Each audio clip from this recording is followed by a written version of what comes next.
여러분 안녕하십니까? 이어서 전북권 뉴스입니다. 군산형 일자리 참여 기업인 에디슨 모터스가 주가 조작에 연루돼 파행을 겪고 있다는 소식을 얼마 전 전해드렸습니다. 그런데 이 업체가 만들었다던 전기버스, 황당하게도 모두 중국에서 들여온 반제품을 군산에서 조립만 한 것으로 확인됐습니다. 막대한 보조금을 투입하는 정책으로 국내 산업 생태계를 조성하기보다 단순히 중국 제품을 팔아주는 게 군산형 일자리냐는 말이 나올 수밖에 없습니다. 오늘 첫 소식 유룡 기자가 취재했습니다. 지난해 8월 정부와 지자체 관계자의 축하 속에 문을 연 에디슨 모터스 군산 공장.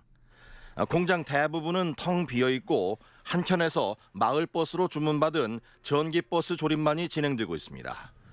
그런데 지난 1년 동안 만들었다는 99대의 차량이 모두 SKD 방식. 그러니까 중국 업체에 버스를 분해한 뒤 한국으로 가져와 재조립한 것으로 드러나 파문이 커지고 있습니다. 해외에서 반조립 상태로 해서 제품을 들어와서요. 국내에 있는 내장재라든지 그 전장 그리고 배터리를 조립을 해서 생산을 하고 있습니다. 중국 장수성의 JJAC라는 회사의 제품을 들여와 시트와 전기장치 등을 조립한 뒤 국내에 납품했다는 겁니다. 메이드 인 코리아 마크를 달고 한 대에 3, 4억 원에 고가에 판매돼 이른바 원산지 세탁으로 대당 1, 2억 원의 지자체 보조금만 축낸 것 아니냐는 말이 나옵니다. 대형이 1억 4천, 중형이 1억. 저상버스면 추가로 또 보조금이 나가죠? 한 대당 대형으로 사서 9,200만 원. 부품을 중국에서 가져오기 때문에 군산뿐 아니라 국내에 협력업체가 육성될 리 만무한 상황. 새로운 전기차 생태계 조성이라는 군산형 일자리 사업의 목표에 부합하는지 의문입니다. 그런데 이런 업체에게 주어진 특혜는 막대했습니다. 고작 284억 원의 투자에 전라북도와 군산시는 상생기금 등 100억 원 이상을 지원했고 1인당 월 160만 원씩 연간 12억 원의 고용 지원금도 주었습니다. G2 보조금이 에디슨 모터스가 120억.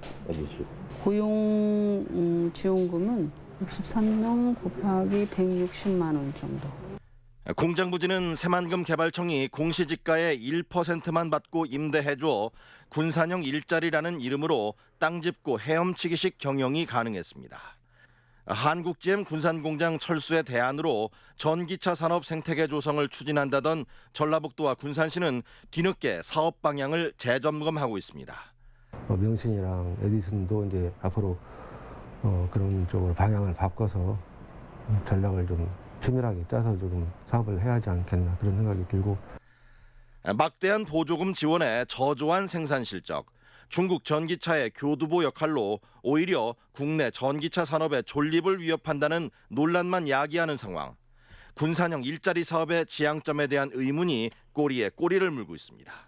MBC 뉴스 유룡입니다.